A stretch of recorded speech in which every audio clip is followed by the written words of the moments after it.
Welcome to the ScoreOnAir.com Spotlight Game of the Week. We are here at Hilliard Darby High School, and they are taking on the Delaware Hayes Pacers in tonight's Friday football action. And my name is Brian Weems. I'll be your host, and I'm here with my partner, Terrell Woodard. How are you doing tonight, Terrell? I'm doing great, Brian. The weather has been very cooperative tonight, so it's going to be a great game, great environment. It is a beautiful night. You couldn't ask for anything better in the middle of October. Can't believe we're sitting 77 degrees right now, almost come game time. Hilliard Darby is getting ready to line up the kickoff, and the Pacers will be returning to start the game. Let's go, Brian. I'm ready. I'm ready. We got some playoff meaningful football. The kick is away, and it is into the end zone, and it will be a touchback. So Delaware Hayes will start with the ball out at the 25-yard line, and we will have football. So, Terrell, what are some key highlights for Delaware Hayes offense tonight against a very, very stingy Darby defense? They have to control the ball game, and they have to play consistently on offense. That's something that they've worked to develop throughout the season. They've taken their lumps, 3-5 coming in here, and they don't have any playoff hopes, but they're hoping to play spoiler tonight because Darby at 5-3 is making that playoff push. So they have to control the ball and can't let Darby run the clock out on them. So Delaware Hayes will come out here on the first play from scrimmage in the shotgun, and it is going to be a direct snap to quarterback number 19, Noah. We don't have a number 19, so I'm going to go with Luke Jackson as the quarterback, who will be up the middle for a 3-yard gain on the first play from scrimmage. And you mentioned Darby in the playoff hunt this year. They're currently sitting 10th in Region 3, so just 2 spots out of that playoff race, and these are one of those games that you have to have for those crucial points. Absolutely, and the quarterback tonight, we're going to effort on getting the correct name for him. He's a pretty exciting player, young player. He's a freshman, likes to run the ball, so keep an eye on number 19 for Delaware tonight. So number 19 in the shotgun here again. Takes the snap, 4 wide. A huge pass rush up the middle for Darby, and he is out around the corner, and he's going to pick up a Delaware first down, and they are moving the chains right now. A little bit of pressure there up the middle, Terrell. And you're just going to see he looks at his first read, gets pressure instantly, and he uses his wheels. He's the added element to the offense that's key. The few wins that Delaware has had this season, they've had some good wins, and he's been in the middle of that, young quarterback for the Pacers. So, and what are going to be the keys tonight for Darby's defense to get that running quarterback style stopped and to come out with that big win? They have to make him pass the ball, and so it's going to have to be pressure up the middle, just like you saw, or actually rather pressure from the outside and keep him in the middle of the field. So it takes the snap, and he's got a pass, and it is going to be completed. There will be a flag down on the play, but that pass was completed to number 30, Sam Lagondo, Jr., 6 foot, 180 pounds, looking pretty good down the seam there.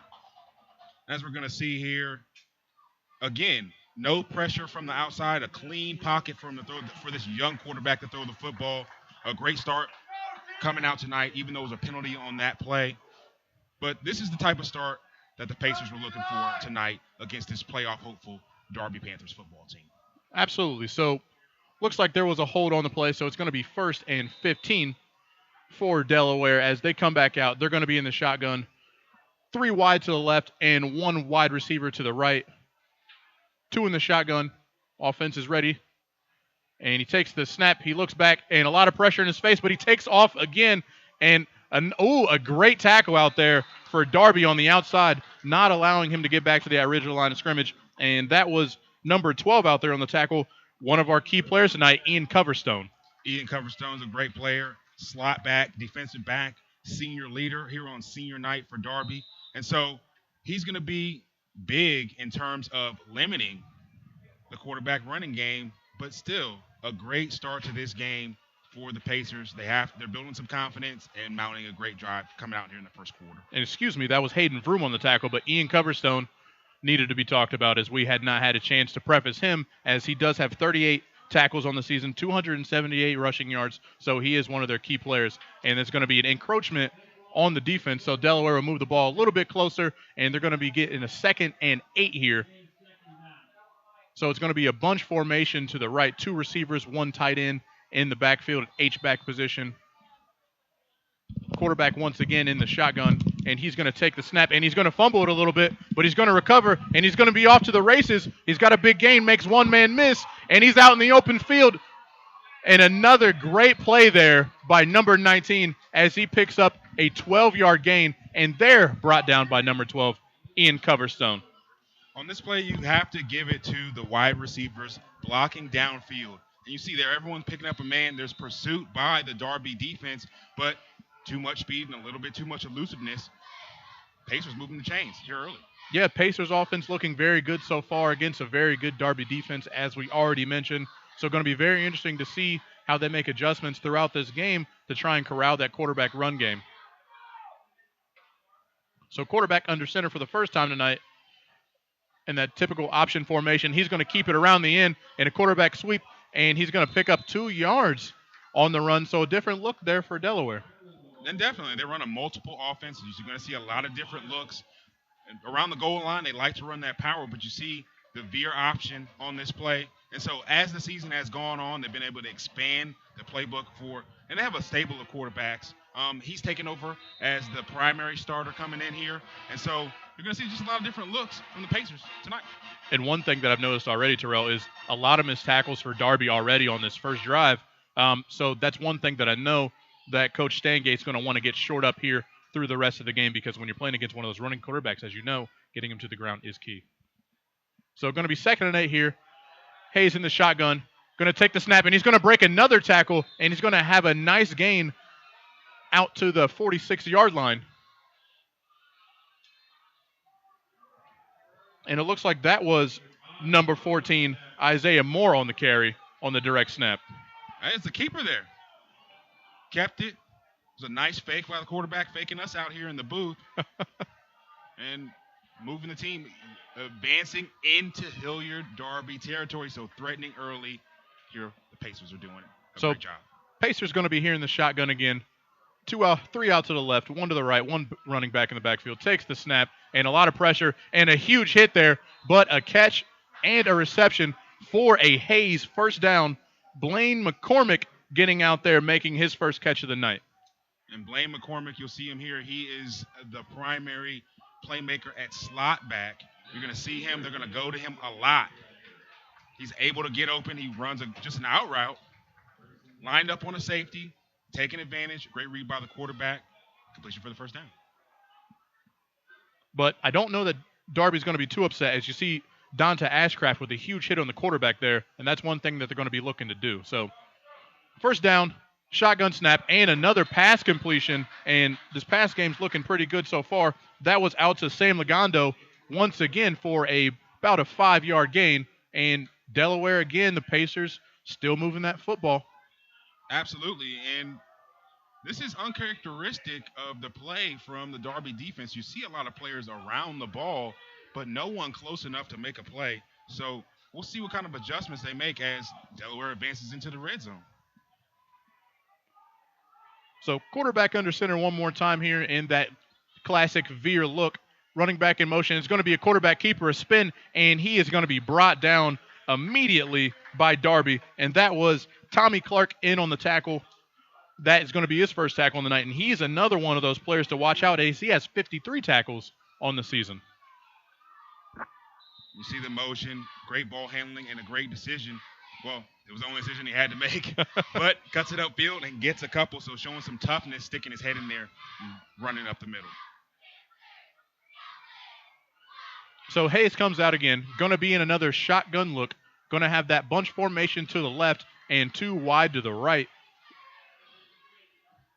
Quarterback is ready, takes the snap, and he's got a lot of pressure in his face, throws it downfield, and it's going to be pass interference by Darby, and that's going to be number 9, Taj Long, that was in coverage as he had his arm wrapped around Blaine McCormick, who was looking to make another big play. And just showing everything, still in that veer formation, but goes through his reads. Looks left, looks down the middle, looks off the safety, and getting a little bit of a touchy call there. I mean, what do you think, Brian?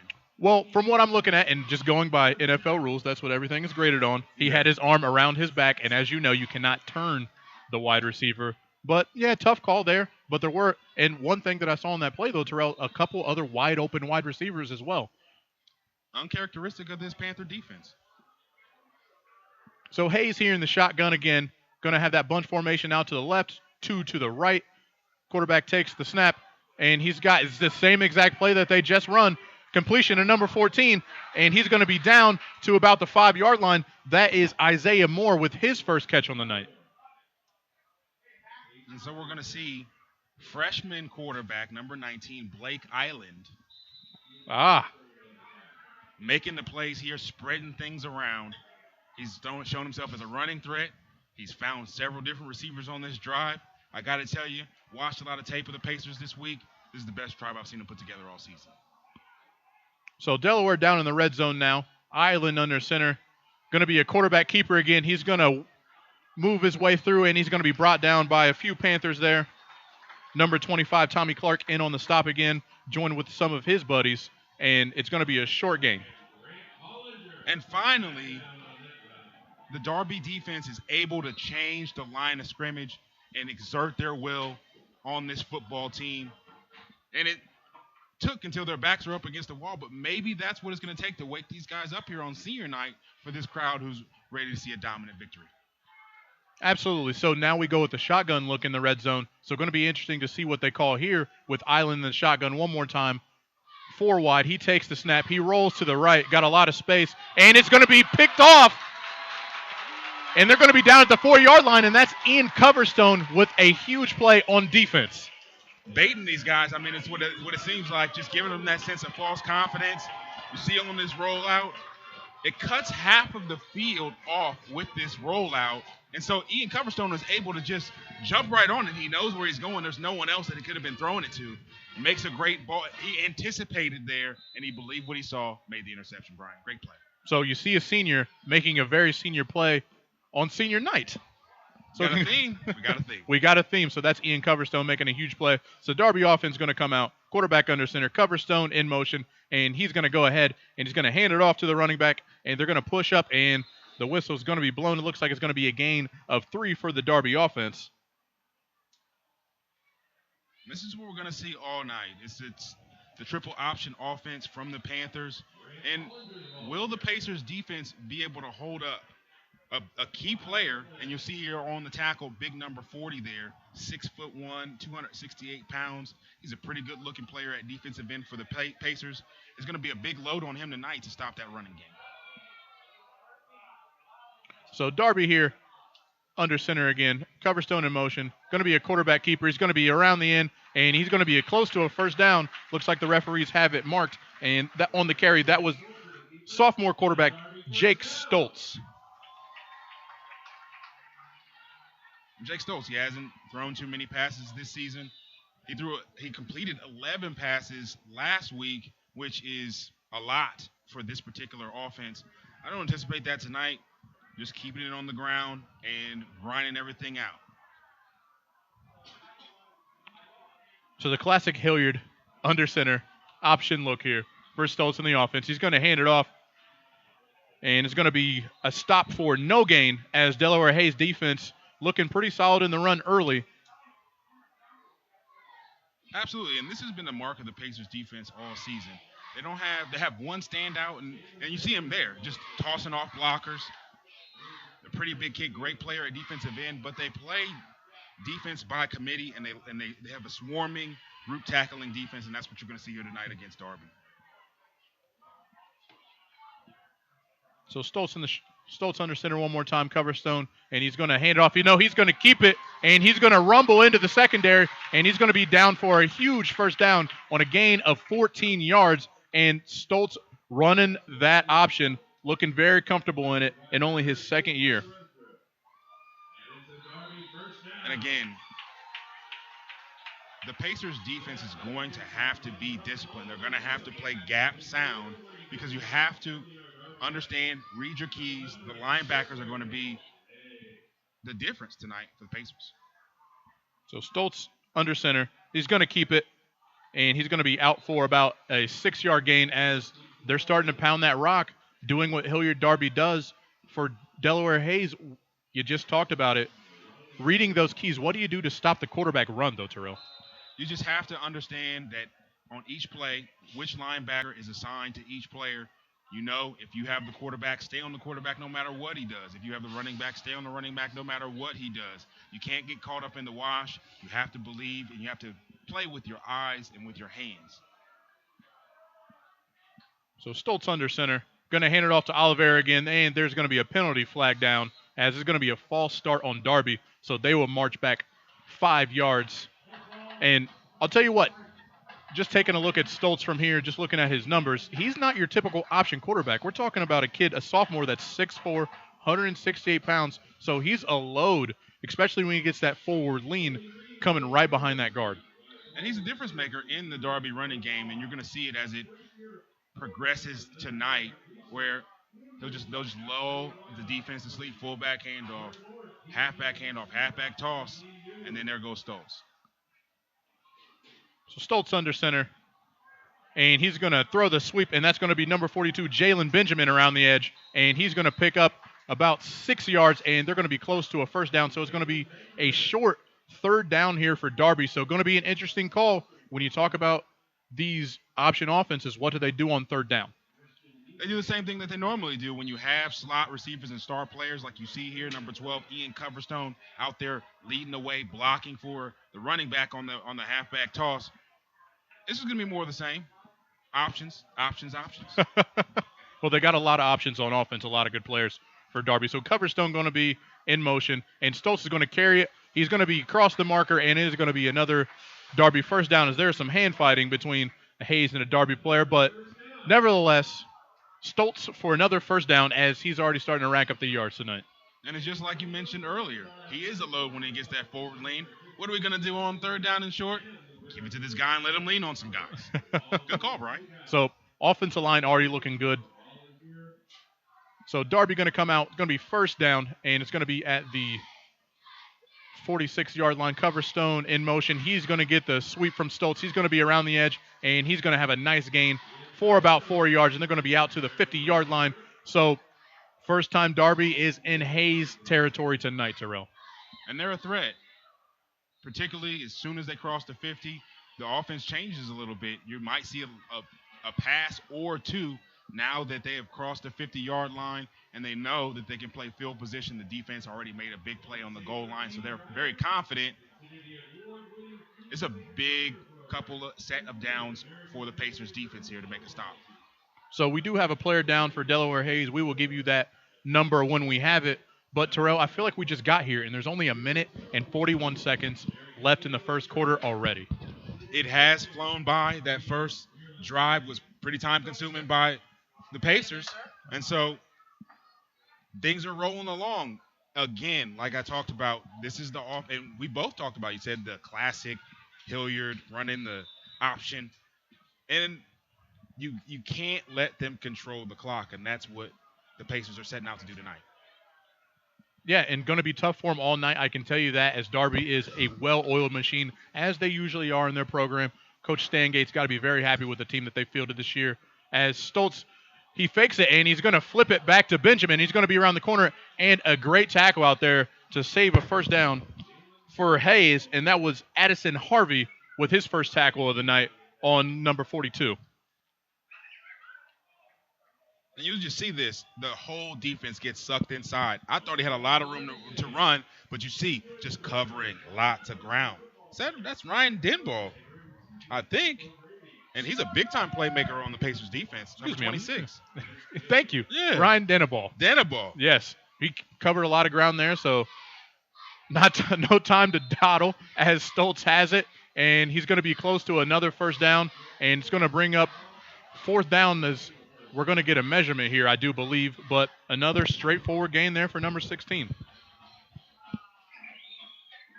And just running the offense, you see the offensive line getting a good push, and Stoltz getting to the second level. It's going to be close. I think he got enough to get the first down fairly easily. So, and you got to wonder when Stoltz is going to start handing that ball off to Oliveira as well, Terrell, as he's having a lot of success going up the middle, and when do you start overcompensating for that quarterback? And you already see that happening. You saw it on that halfback toss. Denball was able to really saved their hides on that play because there was a lot of room to run. And so, again, you can't get sucked in. You got to continue to read your keys, and we'll see if the Pacers defense can do that on this opening drive for the Panthers. So Stoltz under center, Coverstone in motion, and he hands it off to Oliveira, and he's going to be down for about a 9-yard gain, going to be close to another Darby first down, the play that we just mentioned, Terrell. Absolutely. You're a poet and you didn't know it. Mr. Cleo, if you will. Great call, Brian. Just right up the gut, and the options continue to show themselves. We haven't had any receptions from Ian Coverstone, so he is the other star player that the Patriots have to look out for tonight. So that 9-yard gain will bring the end of the first quarter. It is 0-0 here between Hilliard Darby and Delaware Hayes.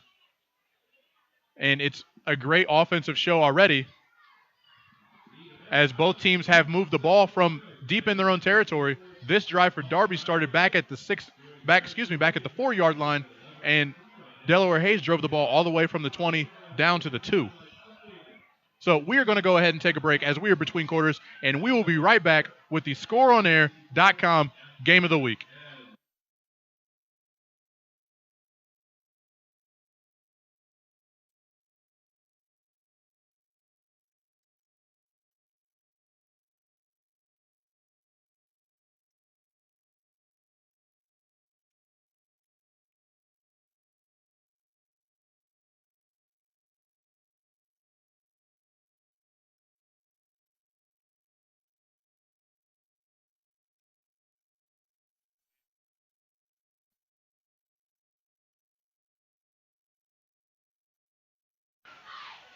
And welcome back to Hilliard as we are here at Hilliard Darby versus Delaware Hayes Pacers. And it is the beginning of the second quarter as Jake Stoltz is already under center, ready to go.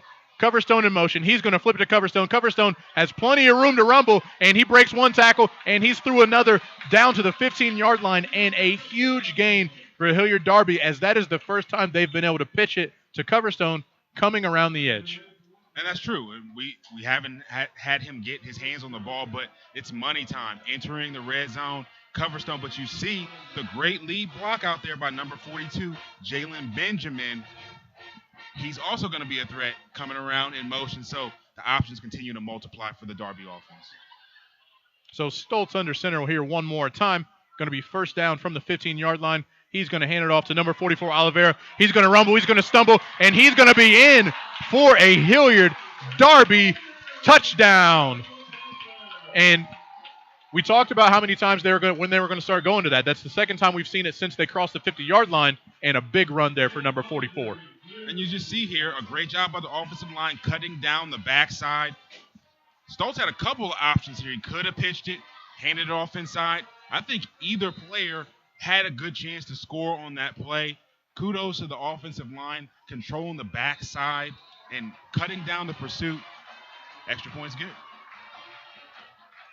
So Darby gets on the board first, as they were able to drive all the way from their 4-yard line, and you see that option attack in perfect motion. It is poetry if you love the Navy style of football. And being a Hilliard guy like you are, you got to be impressed. I am impressed. A lot of highlights here early from Darby.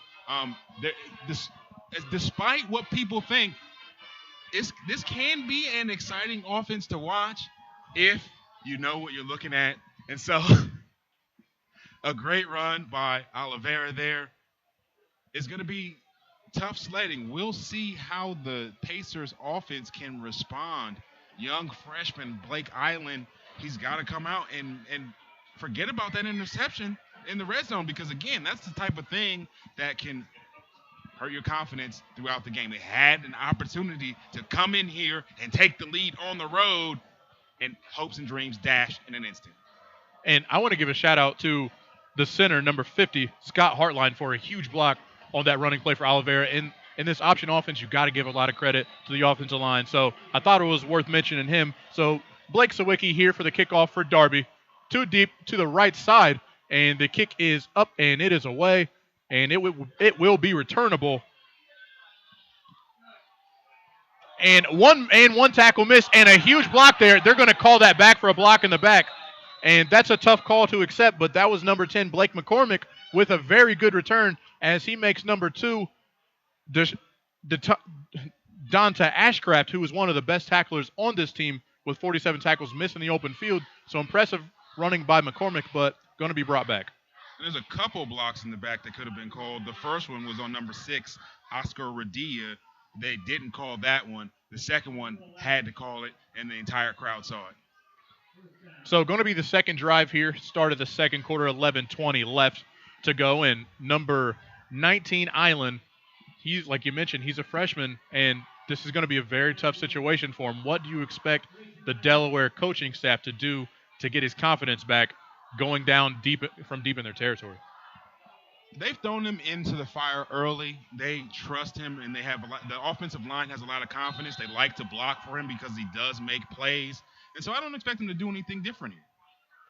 So Island under center, wing back in motion. He's going to keep it, and he's going to be stopped for a close to no gain there. And a great play there by the Hilliard Darby defensive line.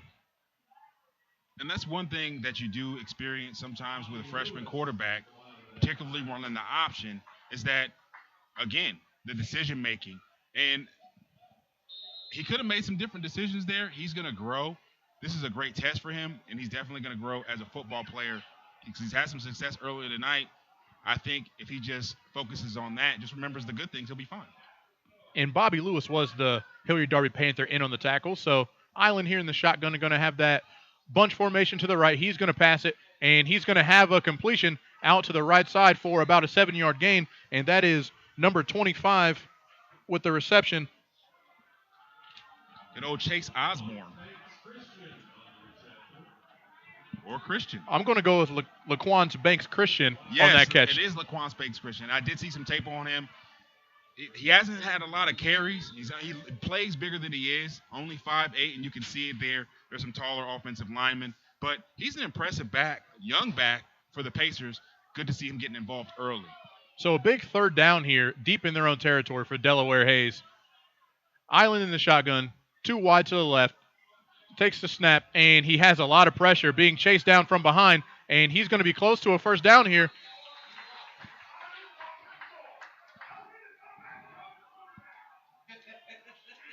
And a huge tackle. Upstairs. Wow. Well, yes, and you see that you can hear the Darby coaching staff upstairs, the defensive coordinator fired up about the pursuit to the ball. It's been better on this drive since that interception, and it seems as though it was a little bit of uncertainty and a little bit of too much thinking from the defense early in that first drive, but now they're just seeing the ball and hitting the ball, and the defensive coaching staff is fired up upstairs. And that was number 31, Nick Weil, coming all the way across the field to make a huge stop. So Darby going to get the ball here in great field position as Hayes is forced to punt, and their offense not looking as good on this drive. So their defense is going to have to make a stand to try and keep Darby off the scoreboard. And it's going to be an Australian-style punt. And back to return, going to have a chance to grab it is number 9, Taj Long. And he's going to be out to the left, makes one-man miss, and he's going to be out of bounds around the 35-yard line in Pacer territory. And you mentioned, yes, the rugby-style punt. It didn't afford the Pacers the type of field position that they were hoping for. A decent return. They were able to recover and make the stop without giving up too much yardage on the return. So their defense is still have a decent chance of making a stop here. They know what's coming, and so we'll see what type of adjustments the Pacers defense has made since giving up that touchdown on Darby's first possession. So there was a block in the back call on Darby there, so actually going to move it back to the other 45. So they're going to start in their own territory, but Jake Stoltz and the offense has to be feeling great about themselves with what they were able to do last time out. So Jack Stoltz under center here. Calls the signals, and Coverstone in motion, takes a snap, hands it off to number 44, Oliveira, and he stopped for a 1-yard gain. And he was brought down by number 33, Malachi McGill. And good old Malachi with the penetration, you'll see quickly off the line, and just is able to shoot through, shoot the gap, stick his helmet in there, make the form tackle. So great tackling will be important tonight for the Pacers. Paramount even. So Stoltz here under center. 2nd and 9 to go. And he's going to keep it after he tried to hand it off. But he's got plenty of running room. And he is free. One man to beat. And it is going to be another big touchdown for Hilliard Darby as Jack Stoltz goes 55 yards to the end zone for Hilliard Darby. And that quarterback run lurking all night already. And Stoltz makes them pay once again. And Stoltz saw the same thing that I saw in the pre-snap read. There were 4 down linemen for the Pacers on this play. The linebackers were lined up far outside of the defensive ends. The middle of the field was wide open. He saw the same thing I saw, just took advantage, got the step on the defender, and he was off to the races to make this now 14-0 ball game in favor of the Darby Panthers. And Sawicki's extra point is up and good, and he looks like a heck of a kicker on these extra points, Terrell. Absolutely. But Hilliard Darby's offense also looking like a heck of an offense as they are led by Jack Stoltz, sophomore, and you see the speed there even from the 6'4" sophomore, and he looks like a great athlete and got 2 more years to go, but I think we might be seeing him play on Saturdays in 3 years. Future's bright here at Hilliard Darby High School. So Island will bring the offense back out for Delaware Hayes, and a little bit of tough sledding there on the last drive. First drive looked very good as Island was able to get out on the edges, but they went under center a few times last drive, weren't able to convert on that crucial 4th down, and Darby's sideline feeling good. You can feel the buzz in the fans as it is a beautiful Friday night here in Hilliard for senior night, and shout out to Hilliard Darby High School and breast cancer awareness rally that we have going on here in the student section. Absolutely. And as it is October, you will see a lot of pink in football, and I think that's one of the great things about the game these days. Absolutely, Brian. So Sawicki's kickoff is deep, and near the end zone is going to be returned by McCormick, and he's out to the right, going to have a big return here, and he's going to be tackled at the 26-yard line as Island will bring the offense back out for the Pacers. And it'll be interesting to see what happens on this 3rd drive. Again, like I said, the offensive line does like to block for Island, but there are 3 quarterbacks that have seen playing time extensively for Delaware Hayes, and we'll see how long Island stays back there at quarterback. So Delaware breaks the snap, and they're going to have that bunch formation. Island's going to be in the shotgun. He's going to have 2 wide to the left, 3 wide to the right with a tight end in formation. Calls the signals. Freshman takes the snap. He's back, and a lot of pressure is going to be a screen, and it's going to be Blaine McCormick. It's going to be number 14 with a huge gain, and that's Isaiah Moore for the Pacers with a great play and a great play call on that aggressive defensive line for Darby. And you see Island just hanging into the last second on the screen pass, and a tough run by the big guy, number 14, Isaiah Moore, 6 foot, 210-pound senior, diving for the first down. That's the type of effort that the Pacers need to be able to make some type of a dent in this lead before halftime. And once again, Island, a lot of pressure in his face. Donta Ashcraft again lays a huge hit on him. So we'll have to see how those hits begin to wear down number 19. So Island takes a shotgun snap, pressure to his right, gets around Ashcraft. A good block there by number 14, and he's going to be around the corner, and he's going to have a nice gain. And it looks like it's going to be a late hit out of bounds on Hilliard Darby. So going to have a big gain and then maybe another 15 tacked on here. And you're going to see here as Island just scrambles around.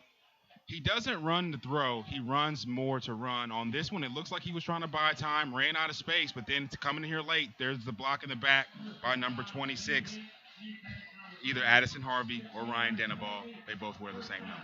Well, and as you mentioned, looked like a block in the back. Referees did not catch it, so they are going to get that late hit out of bounds, and that will move the ball to the 39-yard line in Darby territory. So Hayes once again with something going. So number 19, a freshman, but moving the offense along.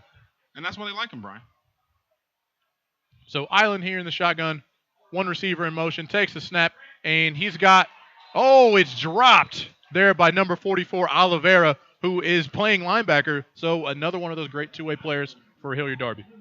And I want to take a look at this to see exactly what Island was looking at because it looked like an extremely dangerous throw. He makes one read, he telegraphs the pass, and just the defense was right on top of it.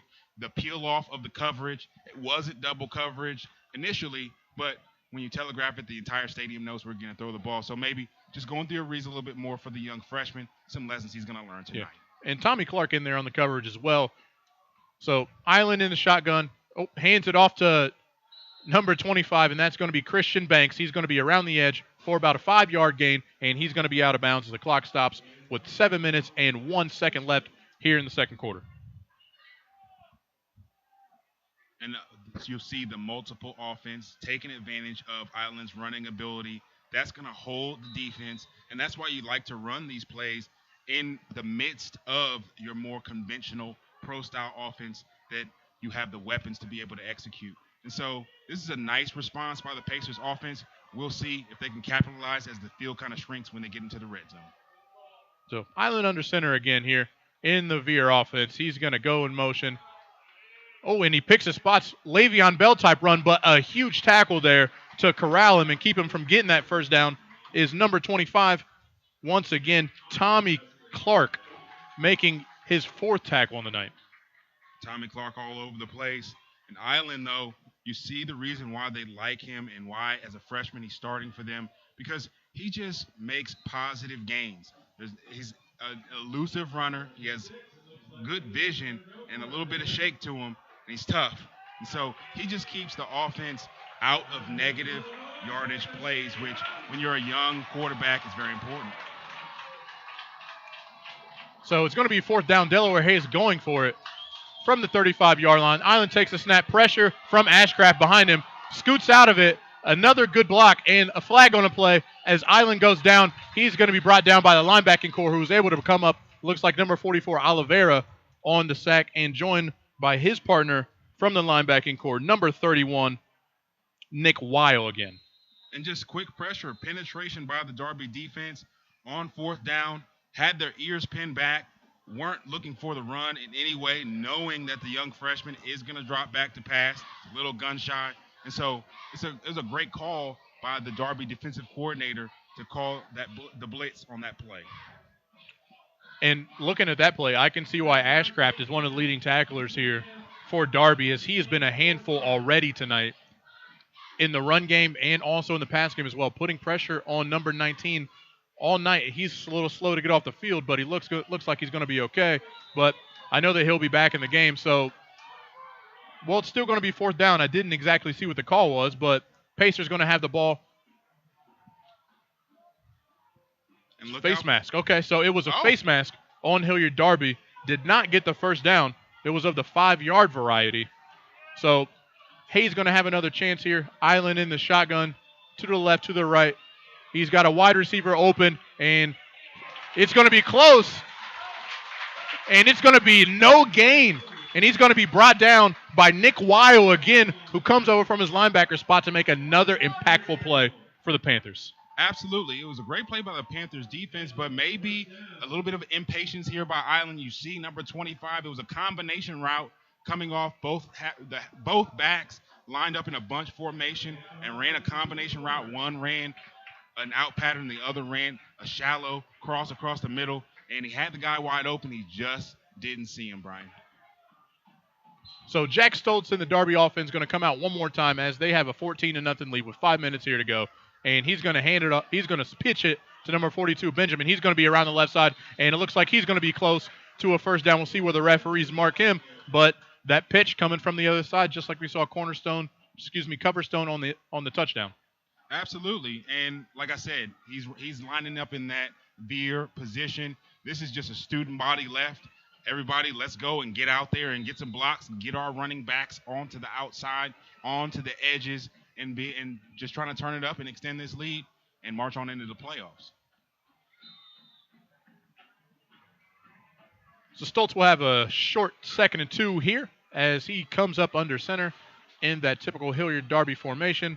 Coverstone in motion, hands it off to Oliveira, who's going to be across the 45-yard line for another Darby first down, and you see that machine's wheels turning and turning and turning. In the defensive set by the Pacers here, you'll see they have the four down defensive linemen, but the linebackers playing actually in their more conventional spots, crowd in the middle, two linebackers in the middle, and able to limit Oliveira to a small gain on that play. That's what they can hope to do because it's hard to stop this Darby offense, but if you limit the big plays, you have a really good chance to win. So Stoltz here on first down from the 45-yard line, hands it off to Oliveira again. He's around the right side, and he drags a tackler and breaks another, and he's going to have another Darby first down as they cross into Hayes territory. And Oliveira starting to wear on that defense, and you wonder, it's still early in the game, but is that Pacer defense starting to get demoralized? How are their emotions as their offense has stalled out on their last two drives? Now, hold on now. Is that Oliveira or is that Grant Hollinger, number 44, running the ball for Darby?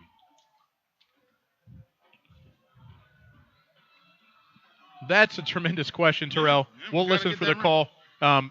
Either way, whichever number 44 is, he's doing a great job as he has the carry again around the right side and drops his head on one of the linebackers and pushes for a few more as the offense is rolling. Jack Stoltz is feeling good, and I'm wondering when Coverstone's going to get another touch. He will, and he will make a big play, I promise, because that's just what he does. And so, apologies, the correction on that earlier touchdown by number 44, that's Grant Hollinger, the 6', 205-pound junior for Hilliard Darby. That's a big boy, Terrell. So Stoltz here, under center, Benjamin in motion, fakes the sweep all day for Stoltz as he has a wide open right side, and he's going to run it down. He's going to be out of bounds at about the 22 at about the 17-yard line, and there's going to be a penalty for an illegal block there downfield Aaron on Hampshire. one of the wide receivers. You got the number? Yeah, number 14, Aaron Hampshire. And you saw it coming. There were four defenders in pursuit of Stoltz. And Hampshire, after Stoltz had already given himself up, and you'll see him come in late, there's the defenders pursuing, and Hampshire coming to from the left of your screen. Splash! Just took him out. Can't do that if you can see the players, the back of the players' numbers. So, and that is number 6, Oscar Rodella, who is down on the sideline, and we hope that he is okay. That was a vicious hit drop by number 14. But once again, you see it. Stoltz all day to throw, plenty of room to run, looking like a great athlete. Another huge block by number 44, Hollinger. And you just see all the time. He's got as much time as Tom Brady usually does, except he's got the wheels. He's able to take off, and it was well after he was out of bounds that hit was made. So, great call by the officials. Good to see that he's up and getting off the field all on his own. Great sportsmanship out here. High school athletes want everybody to go home safe and be fine. So it will still be a first down after the penalty is marched off. So Stoltz in the offense still rolling. We're going to have another stoppage here. But Delaware's offense looking a little leaky up front, and that's one thing that you cannot have. I've seen these offensive linemen of Darby getting up. I've seen some pancake blocks, and that is exactly what you want in this Veer offense.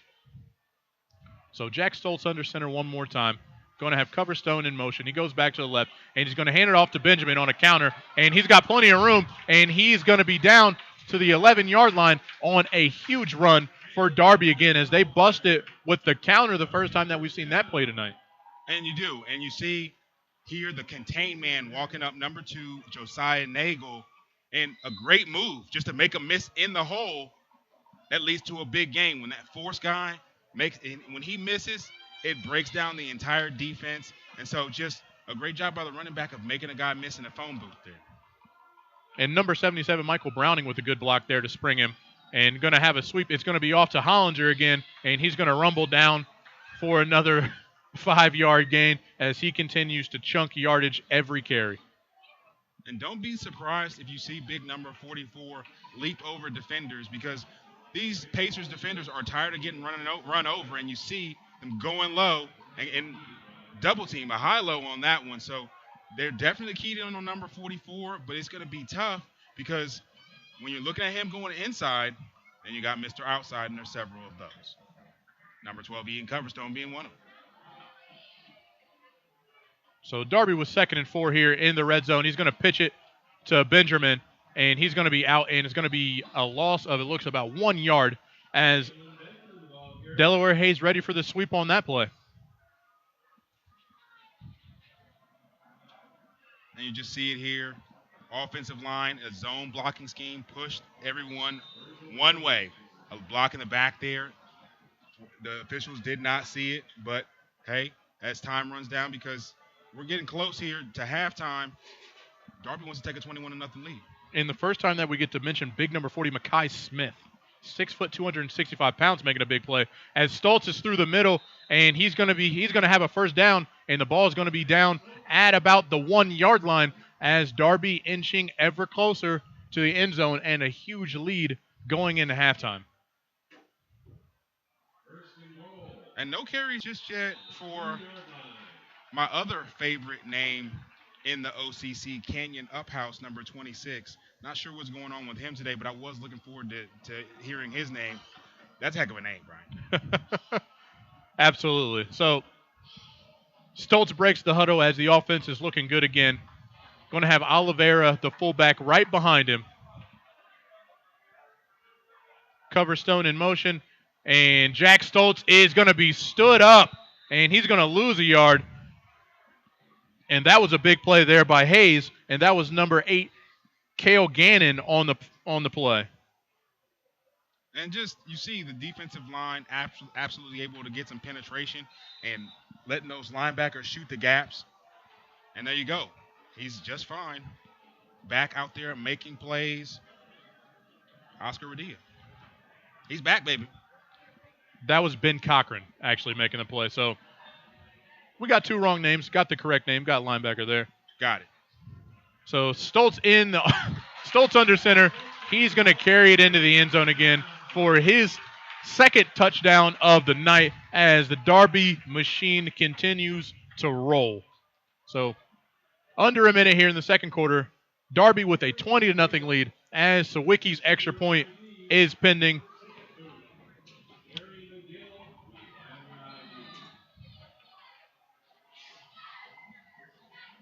So here we are, the snap, and Sawicki's kick is up, and it is good. It will be 21-0. And with the way that Darby has looked, do you believe this is going to be an insurmountable lead here for Delaware Hayes?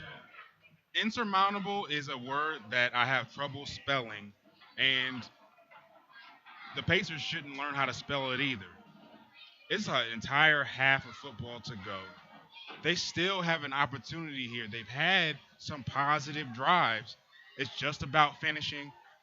Coming in here with a freshman quarterback who's been able to make some plays. And so from a defensive standpoint, the defense is getting run over a little bit.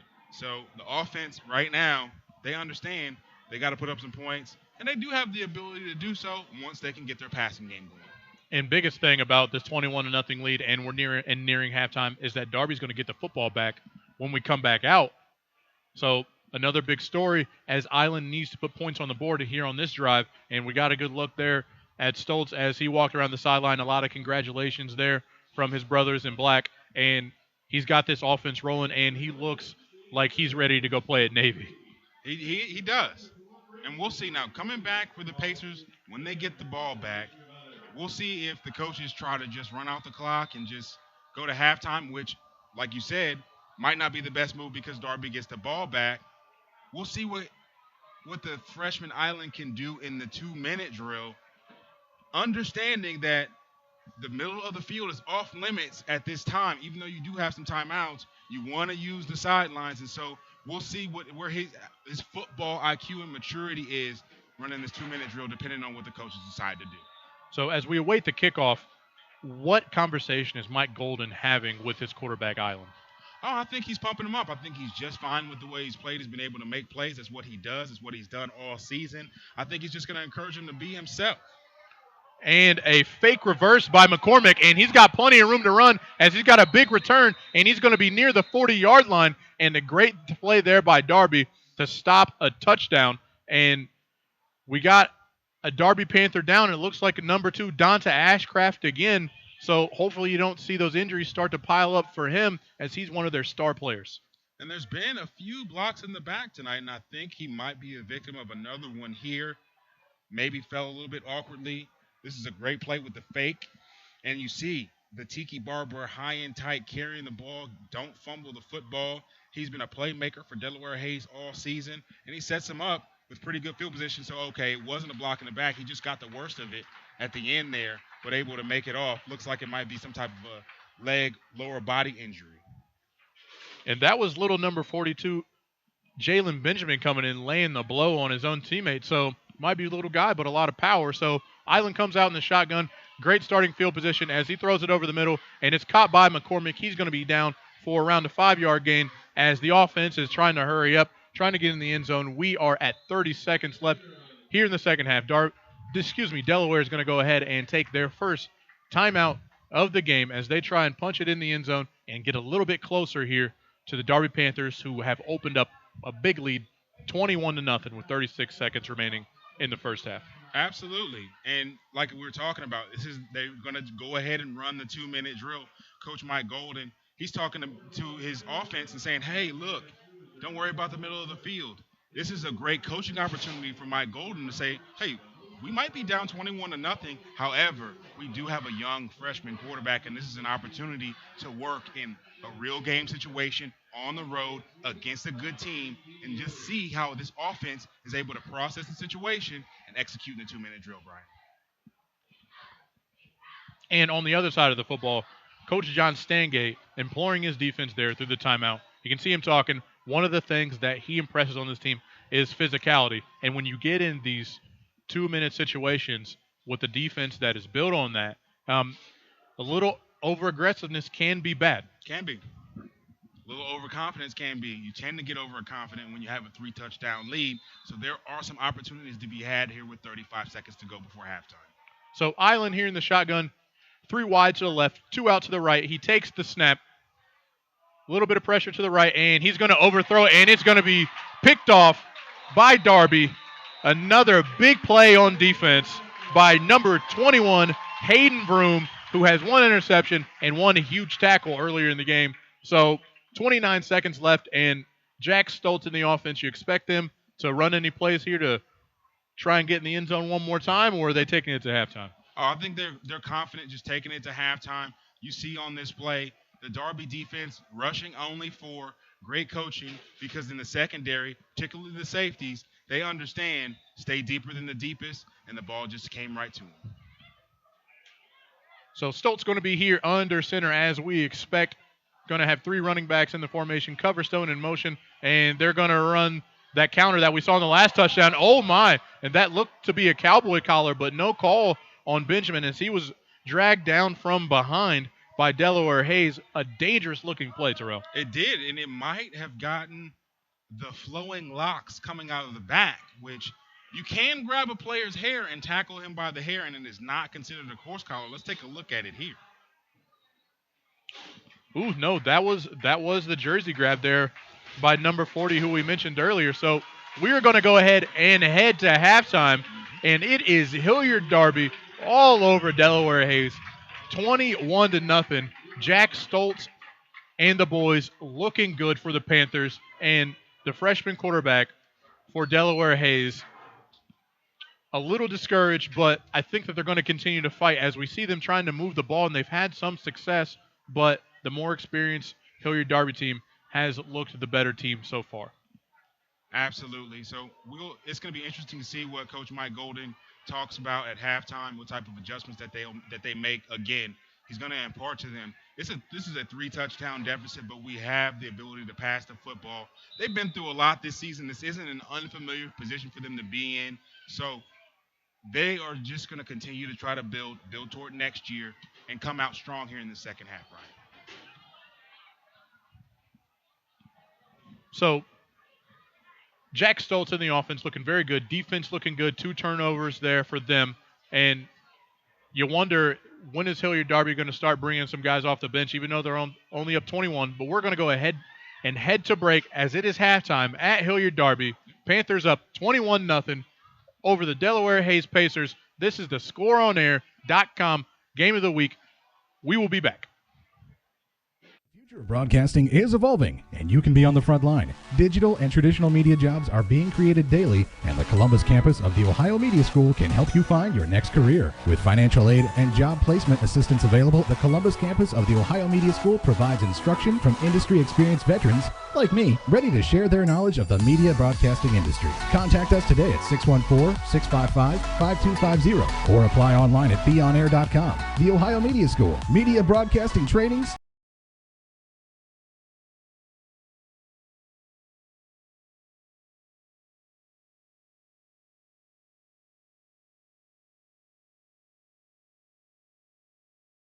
And welcome back to Hilliard as we are here for the ScoreOnAir.com game of the week between the Hilliard Darby Panthers and the Delaware Hayes Pacers. As Hilliard Darby opening up a big lead in the first half, and they're up 21-0, led by their sophomore quarterback, number 16, Jack Stoltz, who has had a big night, Terrell. Absolutely. And just talking at halftime, some things that we noticed, hopefully, as you see, well, if we can get the bear crawls from Delaware Hayes, they're ready. We'll see what they can do in terms of coming out in their pre-snaps from a defensive standpoint and being able to kind of identify that pitch man, because that's someone that's been wide open. Jack Stoltz has been able to keep it and get a lot of yardage. He's scored 2 touchdowns already.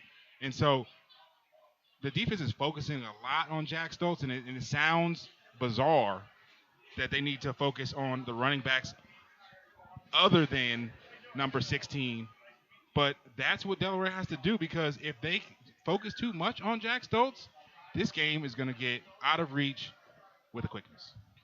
And I did mention it there in the second quarter, seeing Ian Coverstone with only 1 carry on the night, Yes. and it was a big play for a touchdown. So expecting to see number 12 touch the rock, as he's one of their featured players on offense, but everyone else has been able to do it without him getting the touches. Absolutely. And you see Jack Stoltz warming up, throwing the ball. We'll see if there's any passes. I don't anticipate any passes in the second half. The first half went very quickly because the running game for Delaware has all come from their young freshman quarterback. And so we'll see how his mindset is. We'll see what adjustments that he's able to make, because it's all going to be on him, on number 19 for Delaware, on number 10 for Delaware. They are the dynamic duo that is going to be able to lead the Pacers back into contention in this football game. It's going to be tough because Darby's getting the ball first, already up 21-0. And you mentioned Blaine McCormick for the Durs has looked good in spots where he's had time to get his shoulders squared and get upfield, and he even had a real big kickoff return that was pushed back by a block in the back. But yeah, he's going to be one of the key players, and Jack Stoltz coming out going to touch the football first. The kick will be made by number 3 for the Pacers, and we are on to the second half as Hilliard Darby returning the ball. And a big hole for Hilliard Darby as he is brought down for a short gain, as Delaware coming out, gang tackling there on number, I can't catch the number there. We'll get it here on the replay, but Delaware looking good in gang tackling already, so that's a good sign for them. And on this drive, just keep your eyes on number 40, Mekhi Smith, the 6'1", 265-pound junior for Delaware Hayes. He kind of got frustrated, as you saw at the end of that first half. We'll see what he can do stopping the run here in the second half. And that was Taj Long on the return, as we come back out and we have deja vu all over again. Number 16 handing off to number 44, but stopped for a very short gain. Delaware Hayes coming out on the first play at least and looking tough up the middle. And you see Mekhi Smith there, number 40 in your screen, crashing down, takes on the block, and is able to assist on the tackle. And that's the effort that is going to take to get a stop here. It was imperative that the Hayes defense gets a stop and gets the ball back on this drive. So Stoltz under center, Coverstone in motion. He's going to pitch it around to Coverstone. He's going to be around the right end, and he's going to be down, and it's going to be close to a first down for Hilliard Darby as the refs are waving it through. So a big gain for number 12, who we just mentioned, and we were hoping to see him, and we see him early. And Darby's just trying to seal this game away. Don't give the Pacers any type of confidence, any breath of life. They were able to come out and start the game, giving up a lot of yardage and having their backs against the wall, but a big interception to break the spirit of Delaware early, and they have yet to recover. So it's going to be first down here from Darby's own 40. Coverstone in motion. Stoltz under center. Hands it off to number 44, Hollinger, who is stopped right at the line of scrimmage by a host of Pacer defenders. And Mekhi Smith just crashing down again. None of the Hilliard Darby offensive linemen have been able to block this guy one-on-one. And so it's single-handedly up to him to be able to, one, make plays, change the line of scrimmage, as well as set up his linebackers to make plays by keeping contained on the outside. And number 40 is a load out there, listed 265 pounds. So we'll look at that matchup as we go through the second half. As Stoltz under center, Benjamin in motion, and he's going to roll left, and he's going to throw it out there to number 14. But I believe it is going to be an illegal motion there by Benjamin, who may have been coming forward just a little bit too soon, as we saw an early flag. And we talked about it, just watching Stoltz warming up, passing the football. It's the first passing play of the game. And so they've been in that running rhythm. It's a little bit different when you're dropping back to pass, and that affected them there on that play with the penalty for the illegal motion, backing things up.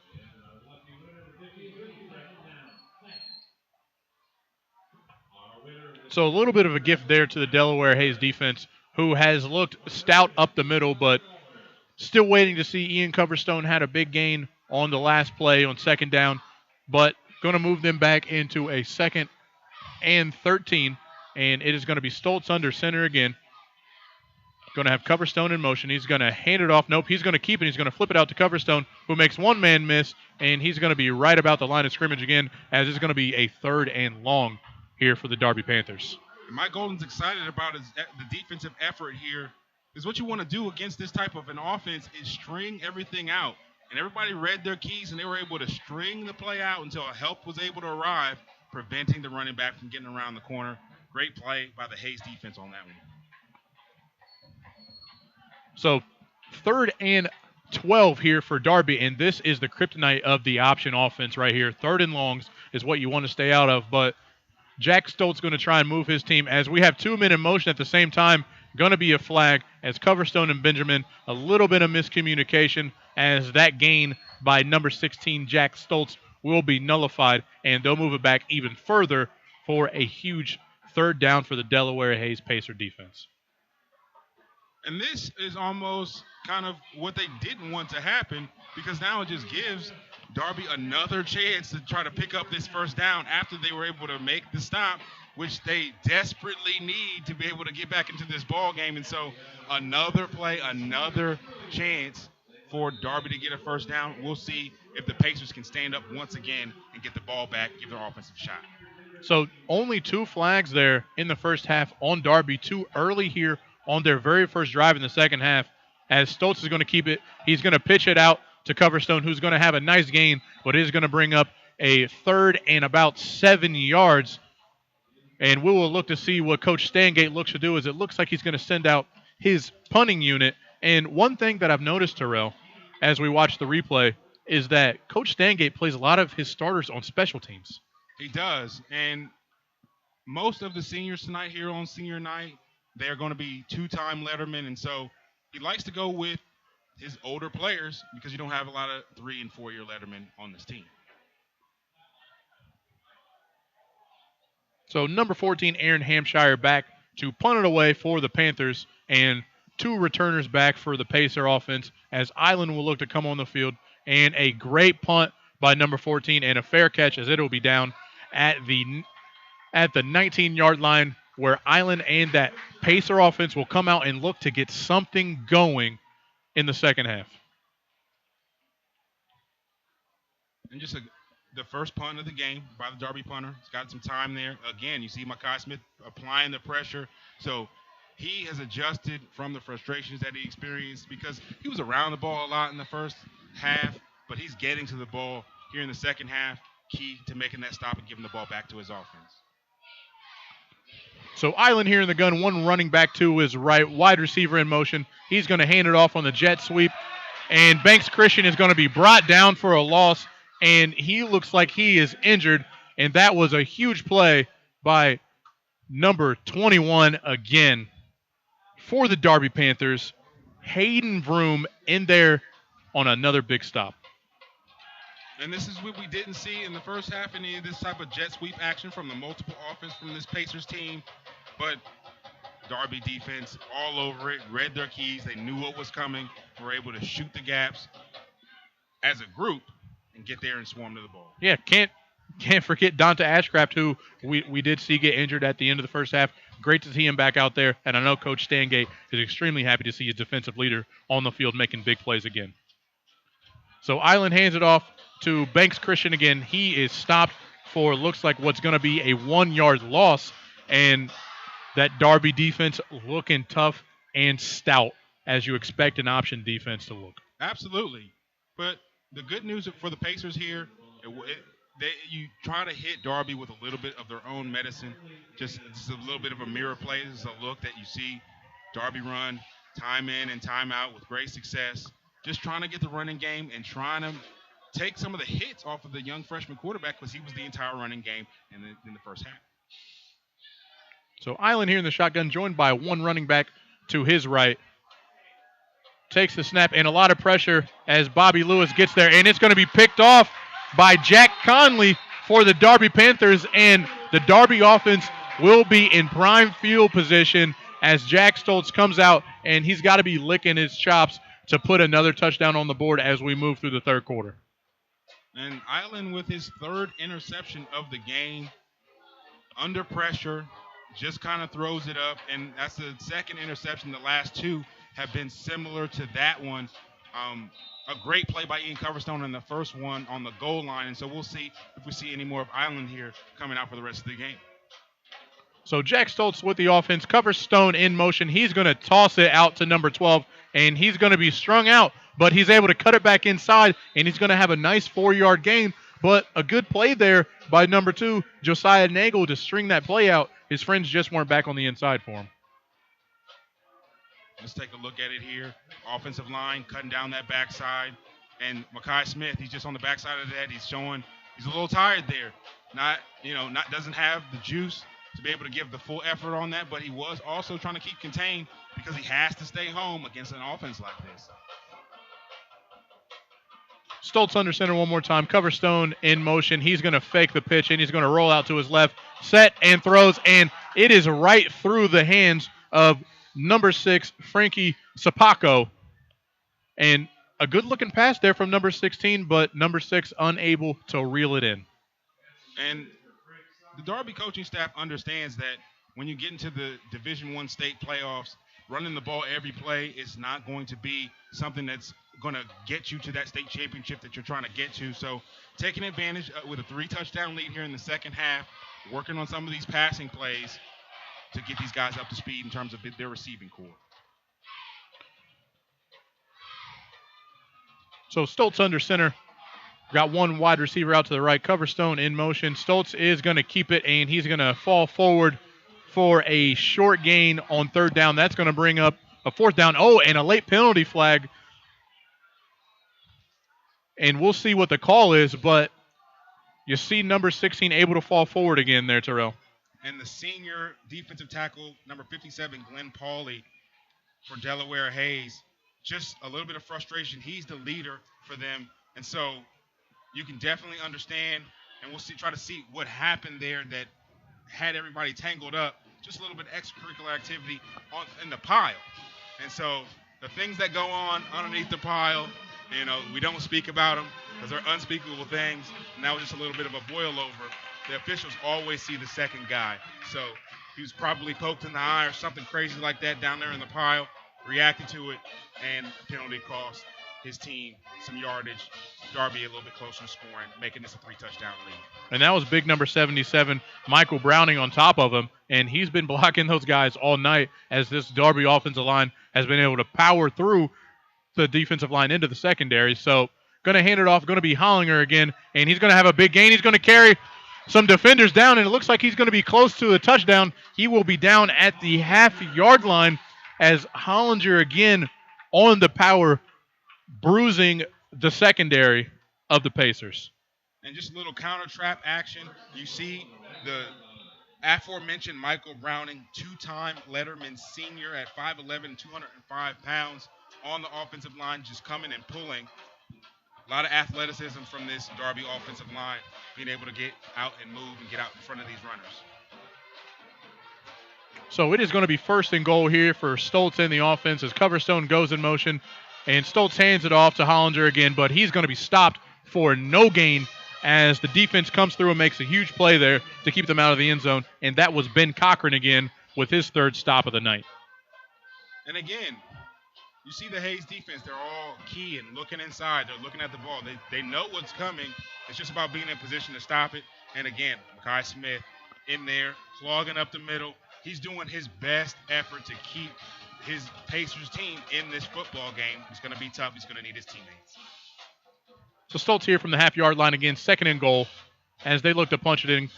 Coverstone in motion, and the defense is going to jump, and that's going to move them about an inch or two closer, but still going to be second and goal for Darby as they look to power another one into the end zone and go up 28-0. And with the penalty here is going to result in the name of, I think, a band that you hope to start later in life called Half the Distance to the Goal. Don't tell everybody my secrets, Terrell. So, Stoltz in the offense, break in the huddle.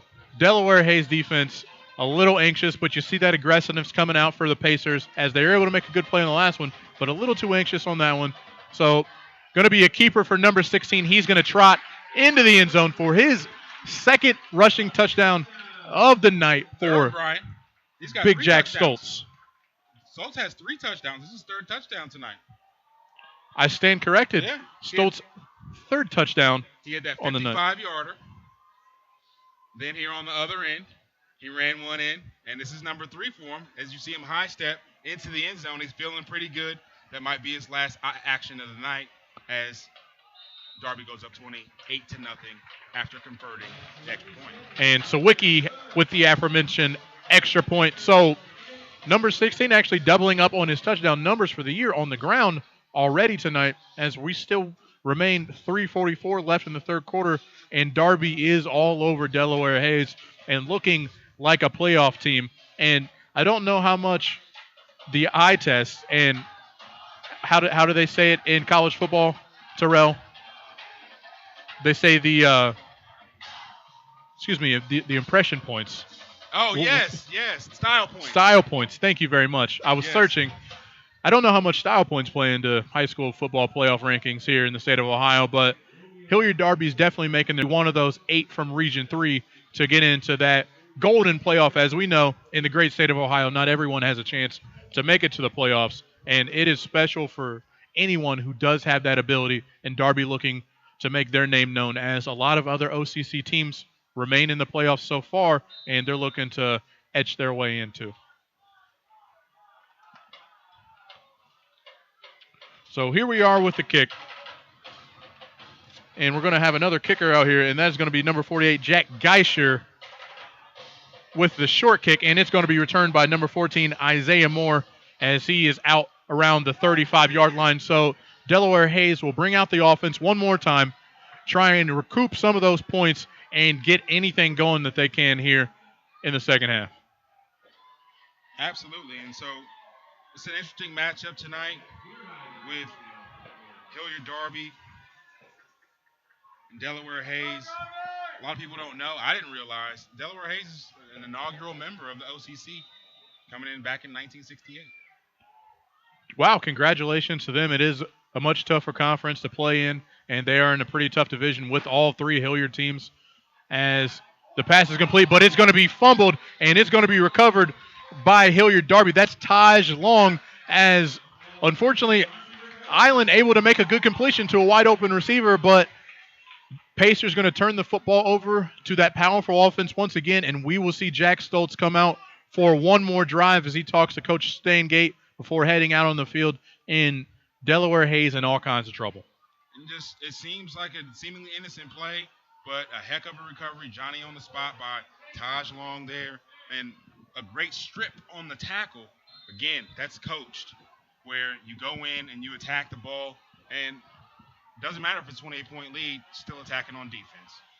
So Stoltz here under center, covers Stone in motion, and he's going to fake that pitch, and he's going to throw it out to number 42, and he's going to have a big gain on first down by Jalen Benjamin down to the 30-yard line, and Darby already looking pretty good on this drive as they have all night. Absolutely, and just opening up the playbook, see a nice little play action pass that looks just like all the other runs, except it's a nice play action pass. Nice touch on that pass because, again, it looks like a short throw, but it's tough because you have to have touch on that ball. Stoltz was able to do it there. So Benjamin in motion, Stoltz under center. He's going to roll out to the right and have another pass, and he's going to throw it behind Benjamin, but he's able to corral it for his second catch in a row, and he's going to be down for about a 7-yard gain out to the 25-yard line of Delaware Hayes, and the offense looking good again and working some of those other plays in once again, Terrell. Absolutely, and this is also an opportunity not only for Stoltz to get some reps throwing the football, making reads, dropping back, working on his footwork, but of the offensive line to work on their pass blocking techniques. So Stoltz here under center in the veer formation. Benjamin in motion. Going to hand it off to Hollinger again. He's going to be over the line of scrimmage just for a 1-yard gain, and it is going to be 3rd and 4 here for the Darby Panthers as they're moving deeper and deeper into Pacer territory. And the same look here, the two wing backs, and then you see the motion cutting down Mekhi Smith, just trying to get him out of the play and get into the end zone. He's still able to fight through that block and get there and get to the ball and make the play. So he hasn't given up, even though it's 28-0. Stoltz here in the shotgun has a wide receiver uncovered on the edge. He's going to throw it out to him. He's going to have the catch. He's going to be down for it. It's going to be a first down for Darby as he moves down to the 11-yard line. And once again, that is Aaron Hampshire with his second catch on the night. And a multifaceted player, plays defense. He punts and plays wide receiver. So as we mentioned, Terrell, a lot of versatility here for Hilliard Darby. Absolutely. And Aaron Hampshire, he's also involved in a lot of different school activities. He was honored here before the game, as all the seniors were. And he's a versatile player on the football field, as well as he's also a well-rounded student, Brian.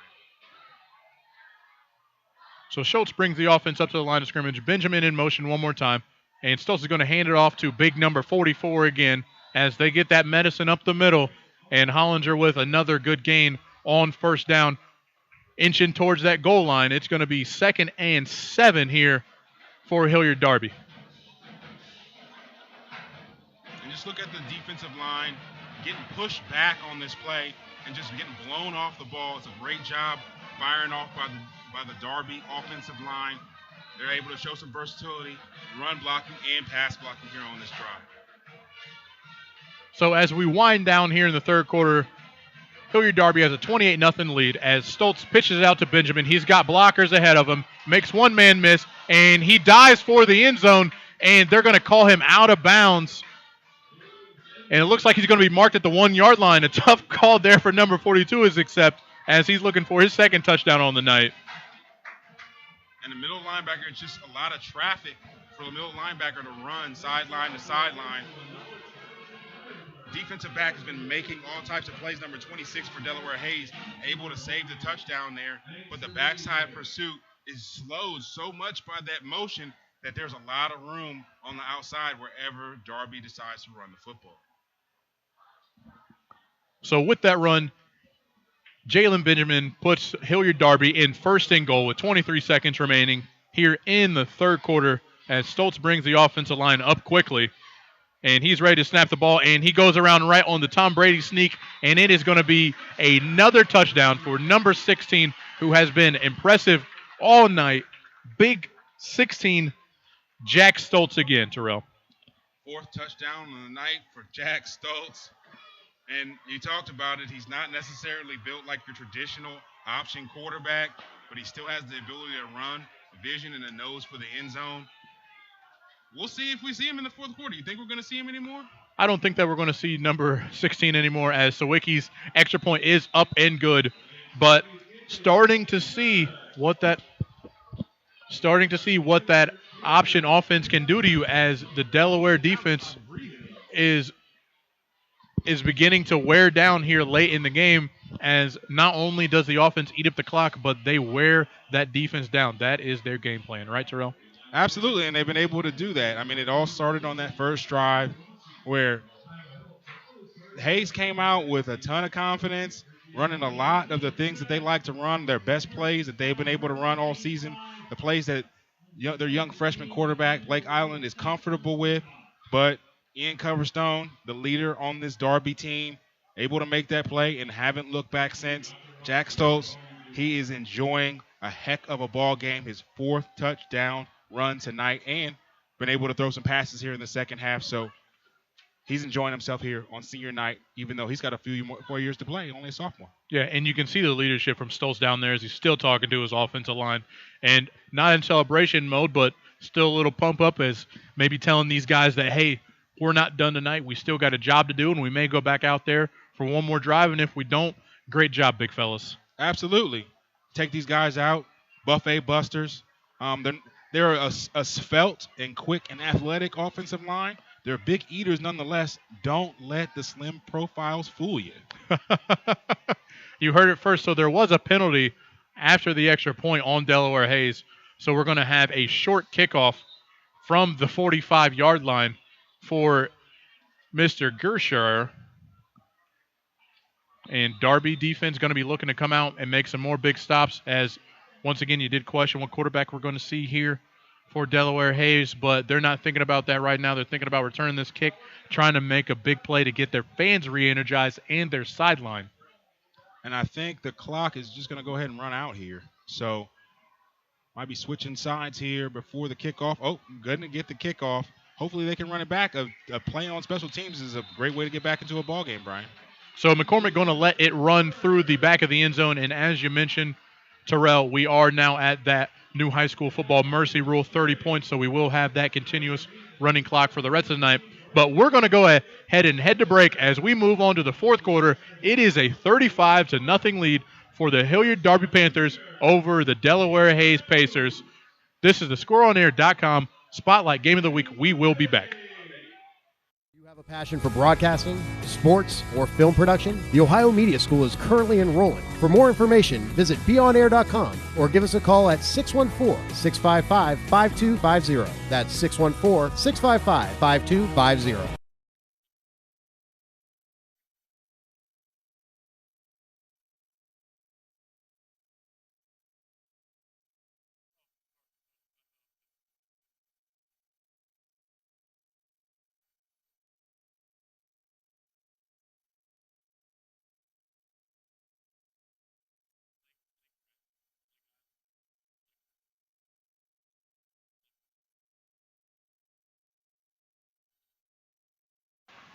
Welcome back. We are here in Hilliard Darby as the Panthers take on the Delaware Hayes Pacers, as we are starting at the fourth quarter, and it is going to be a Blake Island handoff on first down as Delaware Hayes looks to get anything going here in the second half. And that was number 28, Hayden McManus, on the carry for the Pacers. His first carry of the night. From Key and Peele fame, Balake hands it off. And we'll see what he does. He hasn't used his feet, hasn't got out and made things happen, keeping the offense moving. And so it's interesting to note where his head might be here in the second half, down 35-0. So we're going to have a stoppage here, but while we wait, we did, like you mentioned, it is senior night tonight. Mm-hmm. Some of those Hilliard Darby seniors have been recognized. Did you have a little bit of information on a couple of those guys? Just some interesting little tidbits. One player in particular that stood out to me because he's looking to go into sports journalism, number 82, Nick Everett, offensive and defensive lineman for Darby. So a huge play there while you were mentioning that by the Darby defense, as big number 34 in there again, and that is Bobby Lewis, who has been a terror all day on that right side of the line. making a big play and knocking the Pacers back for a loss. And the Darby defense, even the young guys that are getting in and getting a chance to play with the running clock going, they're coming in fresh and making penetration, making big plays. They're playing for next year. So Blake Island coming out in the shotgun here. Going to have 5 wide, going to have 3 to the left, 2 to the right, and it's going to be 3rd and 10 for them, so they have to get out of the shadow of their own goalpost and get something going here, as he's got plenty of time to throw it, and a little bit of a wild throw out to Blaine McCormick, and it's going to be incomplete, and that will bring up 4th down here for the Pacers. And do you expect for them to go for it here, Terrell? Absolutely. Well, deep in their own end, I would not necessarily advise it, particularly because if you look at on this last play, you talk about it, Island just kind of had tunnel vision on that one. They ran the combination routes, but because of the penalty, they're going to get another chance here. And a big penalty there on number 28, senior Tony Santos, to give 15 yards and a 1st down here to Blake Island and the Pacer offense. And I know that it's a 35-0 lead, but you don't want to give that opposition any confidence, as anything can happen, as we've seen in this sport. Absolutely.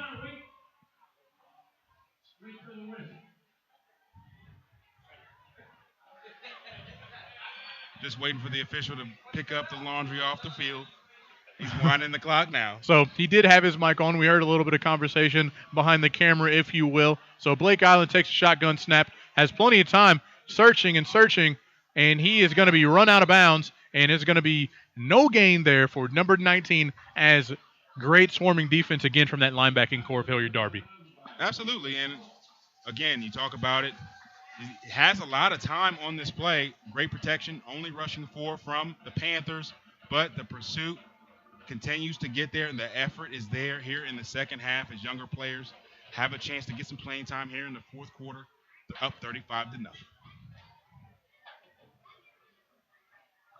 So Island will come out in the shotgun here, 4 wide, 1 running back in the backfield joining him, and he takes a shotgun snap, surveys the field, makes a great throw over the middle. Oh, and it is going to be incomplete after the hit, as that was intended by Blaine McCormick, but a good play there in coverage coming over the top was Nick Furco.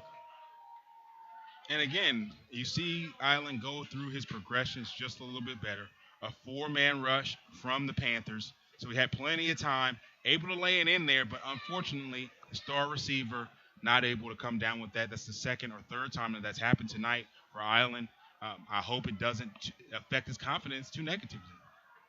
Well, and he has looked the strong players. He's taken some big hits, especially from Dante Ashcraft in the first half, and he's picked himself back up, but he takes a shotgun snap here, rolls to his right, throws to Blaine McCormick, and they are going to call that incomplete, as he was not able to drag his feet, as the throw was a little bit high from number 19. Correction, that was not Blaine McCormick. That was Grant Singleton back there trying to make the reception for his quarterback. And the offensive line just doing a great job on this drive, giving Island plenty of time to find his receivers and go through his progressions. As he matures as a football player, he'll be able to sit back in that pocket and grasp the offense just a little bit better and find his outlet in 2nd and 3rd reads. So Delaware will bring out the punt unit, as it is 4th down, and it is going to be a short, low punt that is going to be returnable. He's going to be through the middle for a short gain. Penalty flags rain on the field and into the players. And we will see who comes out for quarterback for Hilliard Darby, as they will have the ball maybe move back a little bit, but looks like it's going to be sophomore Evan Gross. So a lot of sophomore connection there at the quarterback position, so maybe a little competition going forward. And again, that's what you want. You when you have 2 quarterbacks, you don't have 1 quarterback, but clearly with the 4-touchdown day, Darby is firmly entrenched with their quarterback, Jack Stoltz. So another sophomore, a chance to come in here and get some playing time late. 5'8", 130-pound Evan Gross. So Gross is going to be under center as Hilliard Darby brings out some of the substitutes, and he's going to hand it right up the middle. The ball looks like it is on the turf, and can't tell who fell on it. Looked like Delaware Hayes was on top of it quick, but is actually going to be recovered by that same running back, and that's number 45 as he makes his first carry, Connor Jones, who is a freshman for the Hilliard Darby Panthers. And you would expect this with a quarterback. This is his first reps of the game. I didn't see him taking too many snaps. I saw him warming up on the sideline. But that handoff, it does require chemistry. And so they're going to continue to try to develop that, and that's what this time them playing in the game is for. Heads-up recovery by the running back on that play because it could have been disastrous. So Gross will bring the offense back up to the line of scrimmage as they'll try and get that ball handling corrected here on 2nd and 11. Going to have two wide receivers in motion at the exact same time, so that's going to be an illegal motion. So that play is going to be coming back, and Hilliard Darby substitutes shooting themselves in the foot a little bit here, but maybe a little bit of nerves as they come out on senior night looking to impress their buddies as they get some playing time, as they haven't had too many lopsided scores this year. So trying to gain a little bit of experience under the lights as that can be a little overwhelming. Absolutely. And when you see just lining up what Delaware has run a lot, particularly in the second half, and it's been effective somewhat, is a 4-4 look, and you have two linebackers lined up outside of the defensive ends and two middle linebackers. What's key in a 4-4 look is establishing which side is the strong side and which side is the weak side. You have your two linebackers. You have your Mike linebacker in the middle. He's the one making the call. He has to identify the offensive formation and understand, call out which one's the strong side so everyone knows their roles. It's going to be about communication for the Pacers here on defense right now. So Benjamin in motion. Gross hands it off. And it's going to be a good gain there on 3rd and 9. So it's going to bring up a 4th down here early for the Darby Panthers as they will bring out the punt unit. And seeing some of those starters run back on the field, though, I see Donta Ashcraft walking out there and Nick Weil. So no break here for the Pacers special teams group at least. None at all. But when you have a program like this and you have a program that is about development, you see mostly juniors and seniors playing. And so those juniors and seniors spent most of the freshman and sophomore year on the bench, so they're not trying to come out of the game. I can definitely understand them when they play on all three sides of the ball. So Hampshire back to punt, has plenty of time to get the ball off. It's going to be a high, wobbly punt, and it will not be fielded, as it is going to take a couple of Darby bounces and get out of bounds at the 25-yard line, where Delaware Hayes and that offense will come out and try and get something going as they try and improve going into Week 10, the final season of some of these guys' careers. And you hate to see them go out like this, but they do have a lot of hope. Number 19, Blake Island, has looked good all night. Absolutely. And again, you still have another game to go, Brian. So you're still playing for next week. You're playing for your teammates. You're playing for your family. And so there's a lot of pride out there. I expect Delaware to come out and still have a lot of fire, even though we have Island out of a new quarterback in for Delaware. And that's going to be Cale Gammon under center, who does fumble the first snap, and he's quick to pounce on it as Darby was coming for it. So once again, we see it, 2 quarterback substitutions, 2 fumbles on first snaps. So mention it a little bit, maybe just a little nerves. And again, even Jack Stoltz, and you watch, he's been the starting quarterback all season, but when they go to the sideline, he's taking snaps from his center because they're always trying to get that connection even stronger. So Gannon here in the shotgun, he's going to hand it off, and it's going to be a nice little run there for Delaware Hayes as Hayden McManus is up through the middle for about a 5-yard gain, and it is going to bring up a 3rd down here for Delaware Hayes as they look to stop the 3-and-out train as they've had all second half. And a nice jump cut, juke move combination. Not sure which buttons that is. Those are on the PlayStation, but he's having to make guys miss in the backfield because of the penetration from the Darby defense. So Gannon hands it off again to number 28, and the ball is out, and it is going to be recovered by the Darby defense. And another huge turnover for Darby as they have pounced on the ball all night and had a few interceptions. So they continue to look impressive as that is Matthew Mason making his first play of the night on a fumble recovery, and he's got to feel good about that going into his game tomorrow. Absolutely. It's just sticking your helmet on the ball, and it's popping out there.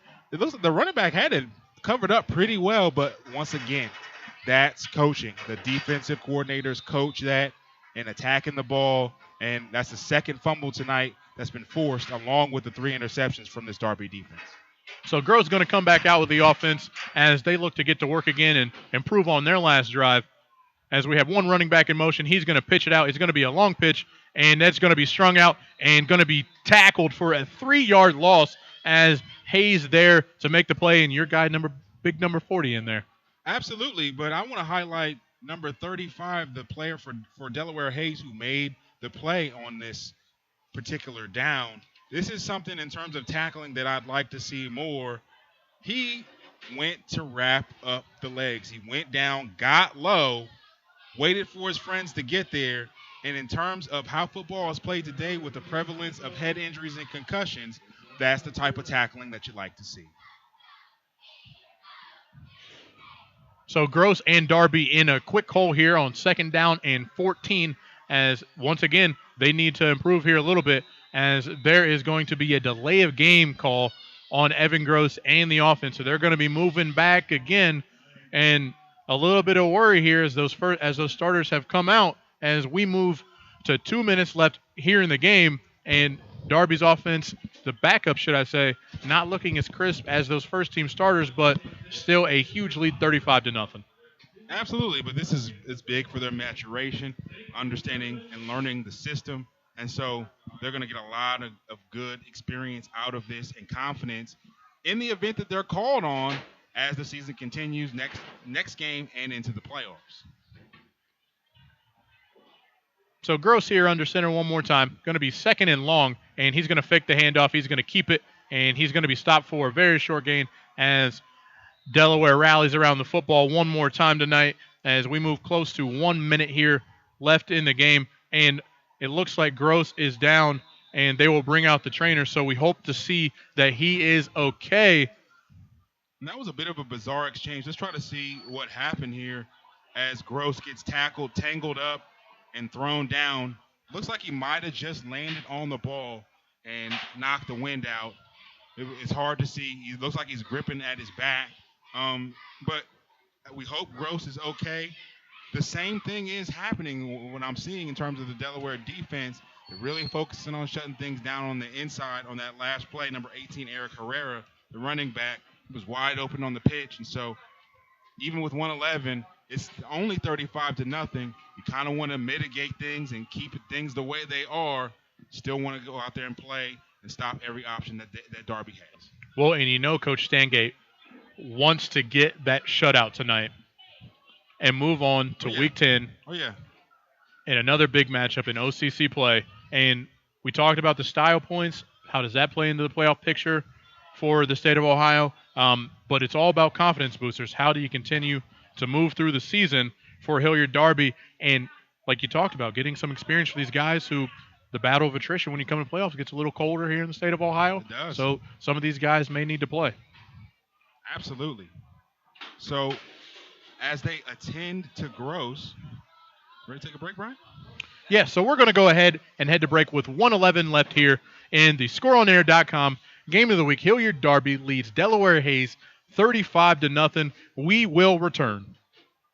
You have a passion for broadcasting, sports, or film production? The Ohio Media School is currently enrolling. For more information, visit beonair.com or give us a call at 614-655-5250. That's 614-655-5250.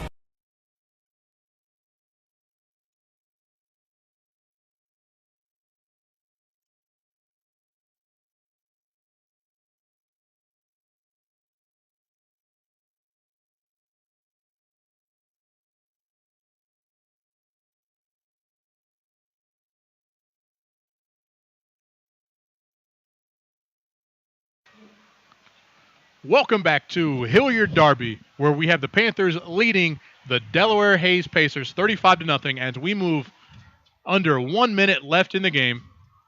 As we see a handoff here to number 45 as he's pushing the pile, and they move forward. So a little positivity here before we end the game as we move under 40 seconds here, Terrell, for the backups of Hilliard Darby. And just a little bit of extracurricular activity and a wrestling match going on away from the play. There's a little bit of a takedown. You see the big offensive lineman, the senior, number 57 for Delaware, mixing it up on the ground, maybe getting a little bit of revenge for getting poked in a place he might not have wanted to in the bottom of the pile, Glenn Pauly. So still a lot of fight in these Pacers, even as time winds down on this game tonight. So we are nearing 10 seconds here in the game of Week 9, and it's going to be a huge run there by number 45 Connor Jones, and that will do it for us, folks, as Hilliard Darby gets a big win as they move forward through the season in Week 8 to try and clinch one of those 8 coveted playoff spots in Region 3 as they take a big W over the Delaware Hayes Pacers, 35-0, Terrell. Absolutely. And so for Darby, this is exactly what you wanted out of the game tonight. Making that late push, even with 3 losses on the season. The losses that they've had have been to really good teams. Bradley across town, and a couple other losses. And so got a great chance to win out, make the playoffs, and make some noise. Watch out for the Panthers. And a lot of storylines here from this game, Terrell, but who were you most impressed with from the Hilliard Darby offense? You talked about him early. I didn't think he would run as much as he did, but Jack Stoltz, 4 touchdowns on the night. It's hard not to notice and give him the player of the game because he was the trigger man, making decisions all night long for the Darby offense. There were some big plays by Ian Coverstone, but at the end of the day, the impact on the game was felt most by number 16, the sophomore quarterback, Jack Stoltz for Hilliard Darby. So, and this is a huge win for them as they move forward, as we talked about. Hilliard Darby, is going to go ahead and take on Dublin Scioto next week in Week 10, another team that's ranked near the top of the state, and another one of those teams that's currently in the playoff picture.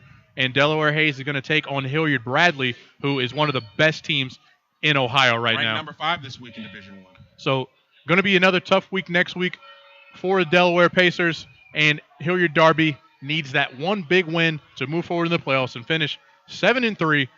But that will be all for us tonight. As I'm Brian Weems, for Terrell Woodard, this was the Score on Air Game of the Week. Thank you, and have a great night.